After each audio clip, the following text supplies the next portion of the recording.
ചേട്ടാ ഒന്ന് സൈഡിലോട്ട് മാറി. സ്റ്റാഫ് അല്ല, ഒരു സ്റ്റാഫ് വരുന്നതിനേക്കാളും പ്രാധാന്യതയോടെയാണ് ഞങ്ങളിവിടെ വന്നത്. കാരണം ഞങ്ങൾ ആരുടെയും പണം ചോദിച്ച് ഇത്ര രൂപ വേണം എന്ന് പറഞ്ഞുകൊണ്ട് വരുന്നവരല്ല. നിങ്ങൾ ഒരു ഗ്ലാസ് വെള്ളം തന്നാൽ തീർച്ചയായിട്ടും ഞങ്ങൾ സ്വീകരിക്കും.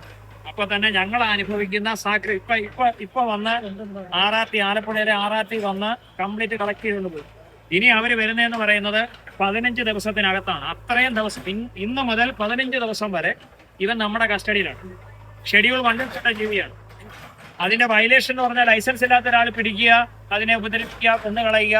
നമ്മുടെ കയ്യിൽ ഇരുന്ന് തന്നെ ഏതെങ്കിലും ജനങ്ങളെ ഡെത്ത് ആയി കഴിഞ്ഞാൽ നമ്മൾ അതിന് സമാധാനം പറയണം. ലൈസൻസ് ഉണ്ടെന്ന് പറഞ്ഞിട്ട് കാര്യമില്ല. ശാസ്ത്രീയമായി മാത്രമേ റെസ്ക്യൂ ചെയ്യാൻ പാടുള്ളൂ. പറഞ്ഞു വന്നത് ഇപ്പൊ തന്നെ ഇവരുടെ ഒരു ആപ്ലിക്കേഷനാണ് സർപ്പ എന്ന് പറയും.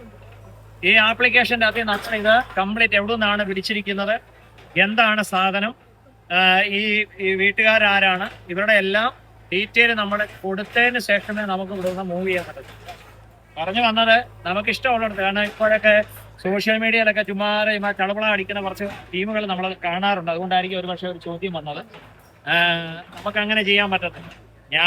ഞങ്ങളെ സംബന്ധിച്ച് നിങ്ങൾക്കൊരു അപകടം ഉണ്ടാകാതെ ഇതിനെ സംരക്ഷിച്ച് മാറ്റുക എന്നുള്ളതാണ്. ഇതിനെ കൊണ്ടുവന്ന് ഹരിപ്പാട്ട് വിട്ടേച്ച് അതിന് അപകടം ഉണ്ടാക്കുക എന്നുള്ളതല്ല ഞങ്ങളുടെ ലക്ഷ്യം. ഞങ്ങൾക്ക് അങ്ങനെ ചെയ്യാനും പറ്റില്ല. കാരണം ഇത് അപ് ടു ഡേറ്റ്. ഞാൻ ഇവിടുന്ന് പോകുന്നതിന് മുമ്പ് വനം വകുപ്പിന് കൃത്യമായിട്ട് കിട്ടുകയാണ്. ഇന്നടത്ത് നിന്ന് ഇന്ന ഒരു സാധനത്തെ ഇന്നാരുടെ പുരയിടത്തിൽ നിന്ന് റെസ്ക്യൂ ചെയ്തു. സിറ്റുവേഷൻ ഉൾപ്പെടെ അതിന്റെ ലൊക്കേഷൻ ഉൾപ്പെടെ അവർക്ക് പോവാണ്. ഇത് ഞാൻ ചെയ്തതിന് ശേഷം നിങ്ങൾക്ക് ആ ലൊക്കേഷൻ ഉൾപ്പെടെ കാണാം. നമ്മൾ ലൊക്കേഷൻ കൊടുക്കുകയല്ല, പക്ഷെ ഓട്ടോമാറ്റിക് ലൊക്കേഷനിൽ പോവുകയാണ്.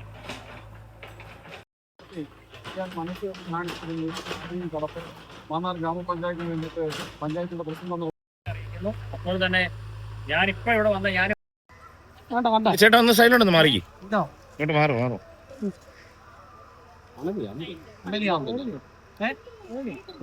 ഇത്ര മണം മതി. ആ പുള്ളിയോട് ചോദിക്കാം.